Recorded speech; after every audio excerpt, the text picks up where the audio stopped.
हाय दोस्तों, बीएससी और एनएससी क्या है आप सब लोग सोच रहे होंगे। जो बिगिनर्स हैं उनके लिए ये दिमाग में आता होगा, ये बीएससी और एनएससी का मतलब क्या है, ये है क्या। ये नीचे जो लाइन चैनल्स पे चलती है, न्यूज़ चैनल पे चलती है, ग्रीन लाइन, रेड लाइन, इसमें शेयर्स के नीचे ऊपर एरोज दिए रहते हैं, इसका मतलब क्या है।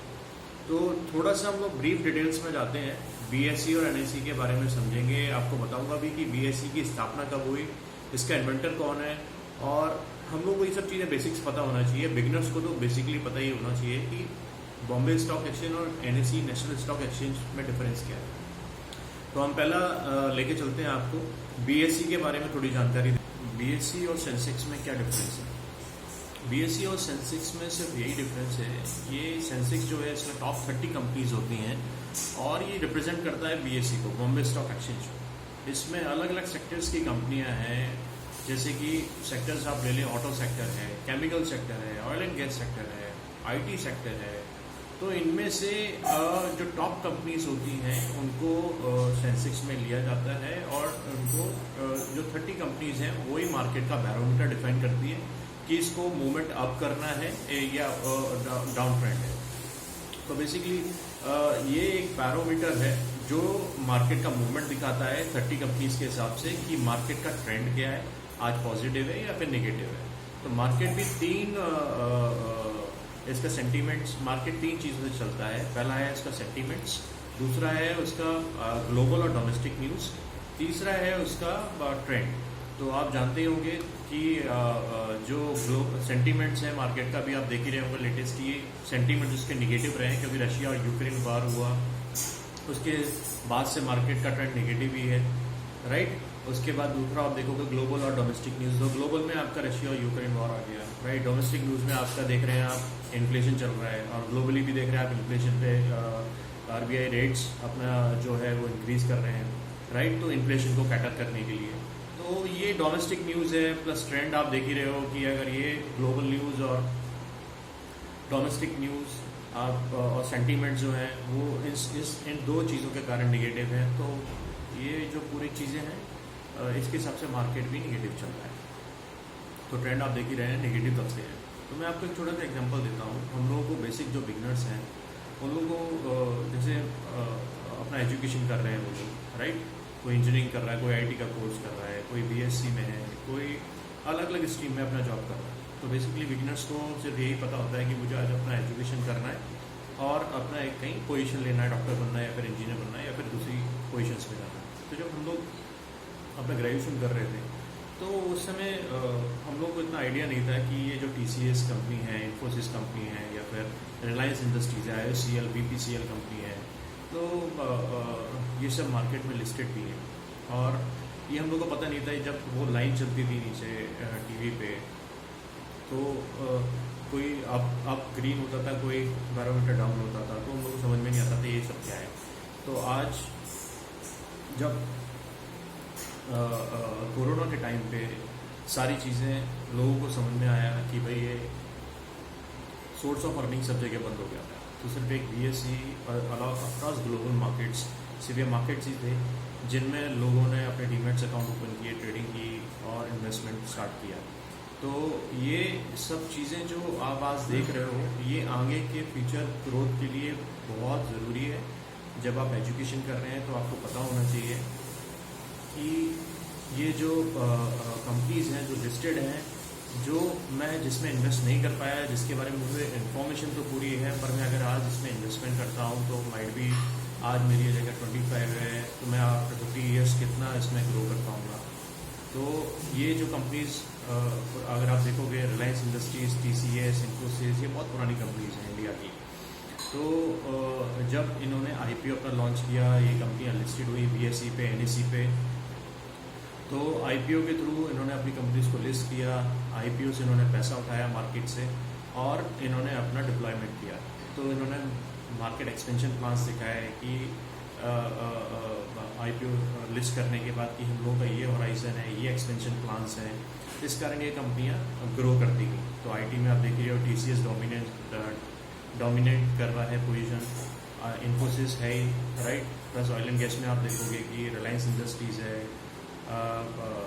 एग्रीकल्चर सेक्टर में देखोगे आप, बहुत सारी कंपनीज़ हैं जो इस तरीके से अपना एक्सपेंशन प्लान क्वार्टरली देती हैं और उसके हिसाब से आप उनका बैलेंस शीट्स पढ़ते हैं और फिर आप इन्वेस्टमेंट करते हैं। तो मैं आपको सिर्फ ये छोटी बेसिक इसलिए ब्रीफ डिटेल्स दे रहा हूँ कि बिगिनर्स के लिए ये सब चीज़ें उनको पता होना चाहिए और उनको आज ही इन सब चीज़ों के बारे में नॉलेज लेनी चाहिए और पता करना चाहिए कि ये सब चीज़ों में जो मैं इन्वेस्टमेंट कर रहा हूँ ये मेरे लिए फ्रूटफुल है कि नहीं, क्योंकि आगे के 10 साल के लिए आपको पता है आजकल इलेक्ट्रिक व्हीकल्स है, राइट। तो इलेक्ट्रिक व्हीकल में कौन सी कंपनीज हैं, कौन सी लिस्टेड हैं, कौन सी लिस्ट होने वाली हैं, कौन मार्केट से पैसा उठाने वाला है, तो उसकी रिसर्च थोड़ा सा आप करिए, R&D करिए और इसमें पैसा डिप्लॉय करिए। तो ज़्यादा इसको ना आगे बढ़ाते हुए मैं आपको BSE का एस्टेब्लिशमेंट और इन सब चीज़ों के बारे में बताता हूँ, व्हाट इज़ BSE और इसका एस्टेब्लिशमेंट कब हुआ, इसका इन्वेंटर कौन है। तो आइए चलिए और हम लोग देखते हैं। तो BSE की हिस्ट्री और उसके इन्वेंटर के बारे में जानते हैं। बॉम्बे स्टॉक एक्सचेंज की स्थापना एस्टेब्लिशमेंट 1875 में हुई थी और ये एशिया का सबसे पुराना स्टॉक एक्सचेंजों में से एक है। इसके जो इन्वेंटर थे वो श्री प्रेमचंद रॉयचंद ने 9 जुलाई 1875 को भारत में मेट्रोपॉलिटन एक्सचेंज का समर्थन किया था। उनका जन्म 1831 में हुआ था और वे उनके फादर जो थे वो रॉयचंद दीपचंद थे।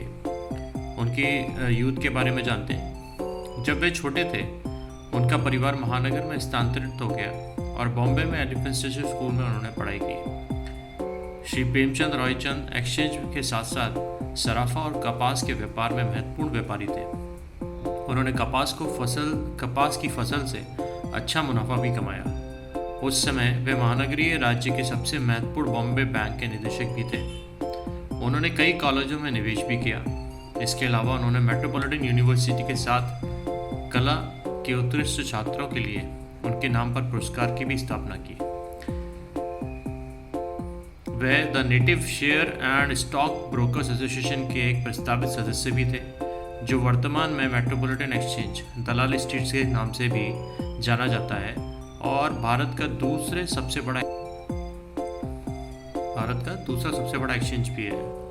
अब उनकी हिस्ट्री के बारे में जान लेते हैं। बॉम्बे स्टॉक एक्सचेंज की स्थापना 1875 में हुई थी और वे एशिया के सबसे बड़ा पुराना स्टॉक एक्सचेंजों में से एक था। इसका इतिहास 1855 का है, जब 22 स्टॉक ब्रोकर्स संघ मुंबई में सरकारी भवन के सामने एक अंजीर भी कहते हैं और एक बरगद के पेड़ में, कुछ कहानियां ऐसी भी हैं, कुछ हिस्ट्री में ये भी बताया जाता है कि एक अंजीर और एक बरगद माइट भी हो सकता है, बरगद का पेड़ भी अंजीर का के पेड़ के नीचे एकत्र होते थे, जहां हार्मन सर्कल स्थित है। हालांकि दलालों की संख्या में वृद्धि करने के लिए बैठकों की स्थिति कई बार बदली गई। इसी कारण से दलालों की संख्या भी चेंज होती गई, जिसे एजेंट्स कहते हैं, जिससे उन्होंने एक स्थान से दूसरे स्थान पर जाना पड़ता था। समूह बाद में 1874 में 1874 में दलाल स्ट्रीट में चला गया और 1875 में मूल शेयर और स्टॉक ब्रोकर एसोसिएशन रूप में एक सरकारी संगठन बन गया। Bombay stock market securities contracts regulation act 1956 के तहत भारत सरकार द्वारा मान्यता प्राप्त प्राथमिक प्रतिभूति प्राइमरी सिक्योरिटीज बाजार बन गया।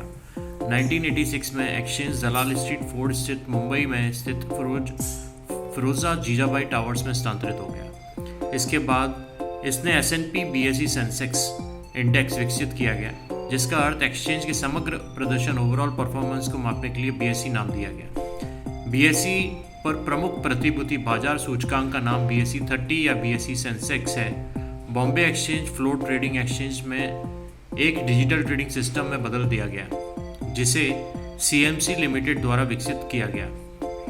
इस प्रगतिशील ट्रांजैक्शन ट्रेडिंग प्लेटफॉर्म को बनाने में एक्सचेंज के केवल 50 दिन ही लगे। इसके बाद BSE ऑनलाइन ट्रेडिंग बोल्ट नामक एक स्वचालित स्क्रीन आधारित ट्रेडिंग प्लेटफॉर्म भी बनाया गया, जिसकी उस समय प्रतिदिन 8 मिलियन ऑर्डर की क्षमता थी। 2000 में BSE ने S&P BSE सेंसेक्स वायदा अनुबंधों को कारोबार करते हुए अपना डेरिवेटिव बाजार खोला। BSE आज equities, currencies, debt instruments, derivative, mutual funds में ट्रेडिंग के लिए एक कुशल और पारदर्शी बाजार प्रदान करता है और इक्विटी में व्यापार करने के लिए छोटे और मध्यम उद्यमी एसएमई के लिए एक मंच भी प्रदान करता है। तो दोस्तों, मेरा वीडियो आपको कैसा लगा? अगर अच्छा लगा हो तो लाइक करिए, सब्सक्राइब करिए, जिससे मैं आगे भी आपके लिए और भी एजुकेटेड वीडियोस बना सकूं। तब तक के लिए नमस्कार।